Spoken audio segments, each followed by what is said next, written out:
Hi hello അസ്സലാമു അലൈക്കും. എല്ലാവർക്കും എൻ്റെ പുതിയ വീഡിയോയിലേക്ക് സ്വാഗതം. അപ്പോൾ ഇന്ന് നമുക്ക് ഷവായ ചിക്കൻ, അതായത് മസാല ഷവായ എന്നൊക്കെ പറയും. അപ്പോൾ അതിൻ്റെ റെസിപ്പി കാണേ. ഇതിനായിട്ട് ഞാനിത് ഒരു ചെറിയ കോഴിയാണ് എടുത്തിട്ടുള്ളത്. അപ്പോൾ നിങ്ങളുടെ കയ്യിൽ നല്ല വലുതായെങ്കിൽ ഒന്ന് ആയാലും മതിയേ. അപ്പോൾ എൻ്റെ ഒരു ചെറുതായത് കൊണ്ടാണ് ഞാൻ രണ്ടെണ്ണം എടുത്തിട്ടുള്ളത്. ഇതാ വീഡിയോയിൽ കാണുന്ന പോലെ തന്നെ നമുക്കൊരു ഫോർക്ക് കൊണ്ടോ അല്ലെങ്കിൽ ഒരു കത്തി കൊണ്ടോ ചെറുതായിട്ടൊന്ന് ഒരു മസാല ഉള്ളിലേക്ക് പിടിക്കേണ്ട രീതിയിലുള്ള ഒരു വരട്ട് കൊടുക്കാം. വീഡിയോ ഏകദേശം ലാസ്റ്റ് ആയിരുന്നു എൻ്റെ വീഡിയോൻ്റെ ലെവൽ ഞാൻ നോക്കിയത്. അപ്പോൾ ഇതൊരു ഷോർട്സിൻ്റെ രീതിയിലായിപ്പോൾ ഞാൻ എടുത്തത്. അപ്പോൾ നിങ്ങളൊന്ന് ക്ഷമിച്ചാളോ കേട്ടോ. ഇനിയിപ്പോൾ നമുക്കിത് ആ ചിക്കനിലേക്കുള്ള നല്ലൊരു മസാല തയ്യാറാക്കാം. അതിനായിട്ട് ഒരു മിക്സിയുടെ ജാറിൽ ചെറിയ ഉള്ളി എടുത്തിട്ടുണ്ട്. അപ്പോൾ ചെറിയ ഉള്ളിയൊക്കെ നിങ്ങളെ ചിക്കൻ എത്രയാണോ ഉള്ളത് അതിനനുസരിച്ച് എടുക്കുക. പിന്നെ ഇതാ വെളുത്തുള്ളി, ഇഞ്ചി, ചെറിയ പീസ് ഇഞ്ചി മതിയേ. പുതിനച്ചപ്പൊന്നും നിർബന്ധമില്ല, ഉണ്ടെങ്കിൽ ഇട്ടാൽ മതി. തക്കാളി, പച്ചമുളക്, പിന്നെ മല്ലിച്ചപ്പ് നിർബന്ധമാണ്. മല്ലിച്ചപ്പ് നല്ലോണം ഇടണേ. പിന്നെ ഇതൊരു മാഗി ക്യൂബും കൂടി ഇടുന്നുണ്ട്. അത് നിർബന്ധമില്ല, നിങ്ങൾ കയ്യിലുണ്ടെങ്കിൽ മാത്രം ഇട്ടാൽ മതി. പിന്നെ കാശ്മീരി എന്താ പറയുക, പൊടിക്കാത്തതാണ് ഏറ്റവും നല്ലത്. പക്ഷേ എൻ്റെ കയ്യിൽ ഇപ്പോൾ ഇല്ലാത്തത് കൊണ്ട് ഞാനിപ്പോൾ പൊടിച്ച കാശ്മീരി മുളകാണ് ഇട്ടത്. പിന്നെ ഇത് കുറച്ച് കുരുമുളകും കുറച്ച് ഗരം മസാലപ്പൊടിയും മഞ്ഞൾ പൊടിയിലിട്ടിട്ട് ഇത് നന്നായിട്ടൊന്ന് മിക്സിയിൽ അരച്ചെടുക്കുക. അപ്പോൾ ഇതാ വിനാഗിരിയാണ് ഞാൻ ചേർത്ത് കൊടുക്കുന്നത്. ഇനി തൈരുണ്ടെങ്കിൽ നിങ്ങൾക്ക് തൈരും ചേർത്ത് കൊടുക്കുക. പിന്നെ അതിനാവശ്യത്തിനുള്ള ഉപ്പ് ഇട്ട് കൊടുക്കുക. ഇത്തിരി മല്ലിപ്പൊടിയും കൂടി ഇട്ട് കൊടുക്കുന്നുണ്ട്. അപ്പോൾ നമ്മൾ വിചാരിക്കൂ ഇങ്ങനെയുള്ള ഓരോ ഐറ്റംസ് എല്ലാം ഉണ്ടാക്കുമ്പോൾ ഒരുപാട് സാധനം വേണോ അങ്ങനെയൊന്നുമില്ല. നമ്മളെ കയ്യിൽ എന്താണോ ഉള്ളത് അത് വെച്ചിട്ടുണ്ടാക്കാം. ഇനിയിപ്പോൾ നിങ്ങളുടെ കയ്യിൽ ചെറിയ ഉള്ളി ഇല്ലെങ്കിൽ നിങ്ങൾക്ക് വലിയ ഉള്ളിയും ചേർക്കുക. അപ്പോൾ ഞാനിപ്പോൾ ചേർത്തെന്ന് വെച്ചാൽ കുറച്ച് ചെറിയ ഉള്ളിയും കുറച്ച് വലിയ ഉള്ളി രണ്ടും മിക്സ് ആക്കിയിട്ടാണ് ഞാൻ ചേർത്തിട്ടുള്ളത്.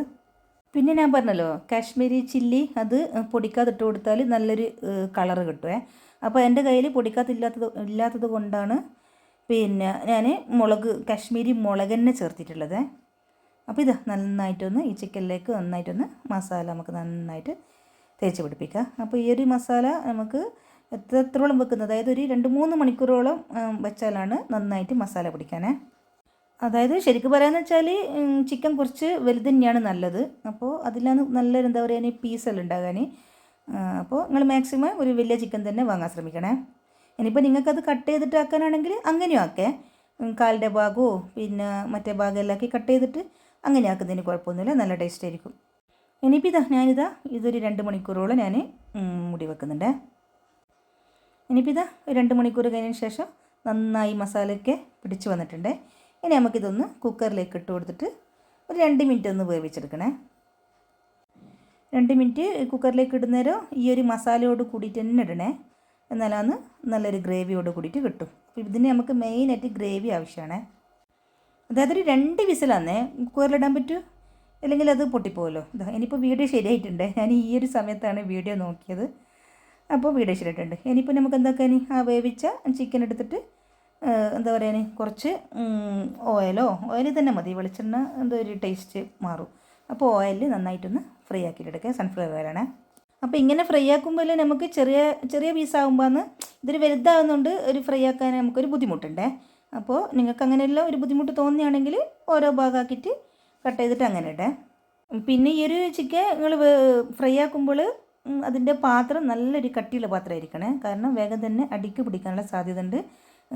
ഗ്യാസ് ലോ ഫ്ലെയിമിലാക്കിയിട്ട് ഇങ്ങനെ തിരിച്ചും മറിച്ചും ഒക്കെ ഇട്ടെടുത്തിട്ട് ഫ്രൈ ആക്കിയിട്ട് എടുക്കുക. അപ്പോൾ കുക്കറിലിടുമ്പോൾ ഓവർ വേവരുത്. ഓവർ വെന്ത് കഴിഞ്ഞാൽ നമുക്കിങ്ങനെ ഫ്രൈ ആക്കിയിട്ട് കിട്ടൂല, പൊടിഞ്ഞു പോകും. അതിനുശേഷം ഫ്രൈ ആക്കിയ ചിക്കൻ നമുക്ക് ഒരു പാത്രത്തിലേക്ക് മാറ്റാം. ഇനിയിപ്പോൾ നമുക്ക് ആ ഒരു ഗ്രേവി ഉണ്ടല്ലോ കുക്കറിൽ, എന്തായാലും ഗ്രേവി ഉണ്ടാവുമേ. അപ്പോൾ വേറൊരു പാത്രം വെച്ച്, അപ്പോൾ ആ പാത്രത്തിൽ ചെറുതായിട്ടൊന്ന് കരിഞ്ഞത് കൊണ്ടാണ് ഞാൻ പാത്രം മാറ്റിയത്. ഇനിയിപ്പോൾ നിങ്ങളെ പാത്രം കരിഞ്ഞിട്ടില്ലെങ്കിൽ ആ ഒരു പാത്രത്തിൽ തന്നെ നിങ്ങൾക്ക് എന്താ പറയുക കുക്കറിലുണ്ടായ ഒരു ഗ്രേവി ഒഴിച്ചു കൊടുത്തിട്ട് നന്നായിട്ടൊന്ന് എന്താ പറയുക വറ്റിക്കാൻ വെക്കാം. നല്ല ഹൈ ഫ്ലെയിമിൽ തന്നെ വെച്ചിട്ട് വറ്റിക്കാൻ വെക്കാം. ഈ ഒരു ചിക്കൻ ഷവായൻ്റെ മെയിനായിട്ടുള്ളൊരു മസാലക്കൂട്ട് ഇതാണ്. ഇത് നന്നായിട്ട് എന്താ പറയുക അതിൻ്റെ വെള്ളമെല്ലാം ഒന്ന് വറ്റി ഈ ഒരു മസാലയാണ് ടേസ്റ്റ് കൊടുക്കുന്നത് ചിക്കനിക്ക്. ഇനിയിപ്പോൾ നമ്മൾ ഫ്രൈ ആക്കി വെച്ച ഒരു ചിക്കനിലേക്ക് ഇതുപോലെ നന്നായിട്ട് മസാല പിടിപ്പിച്ചെടുക്കുക. അപ്പോൾ അതാണ് അതിൻ്റെ ഒരു ടേസ്റ്റ്. ഇത് ഞാൻ പറഞ്ഞിട്ടുണ്ട്. നല്ലോണം വറ്റണേ, വെള്ളം പോലെ ആകാതെ നല്ലോണം വറ്റിയിട്ട് ഇതിൻ്റെ മേലെ ഇങ്ങനെ ഒഴിച്ചു കൊടുക്കുക. എന്നിട്ട് ആവശ്യത്തിന് മല്ലിച്ചപ്പെല്ലാം ഇട്ടെടുത്ത്, പിന്നെ നിങ്ങളിഷ്ടം പോലെ ഉള്ളി വേണമെങ്കിൽ ഉള്ളി അതെല്ലാം ഇട്ട് കൊടുത്തിട്ട് അപ്പോൾ അടിപൊളി ചിക്കൻ ഷവായാണ്. നിങ്ങൾക്ക് എൻ്റെ വീഡിയോ ഇഷ്ടമായെങ്കിൽ ലൈക്കും ഷെയറും കമൻറ്റും ചെയ്യാൻ മറക്കരുത്. സബ്സ്ക്രൈബ് ചെയ്യാത്തവരാണെങ്കിൽ സബ്സ്ക്രൈബ് സപ്പോർട്ട് ചെയ്യുമല്ലോ.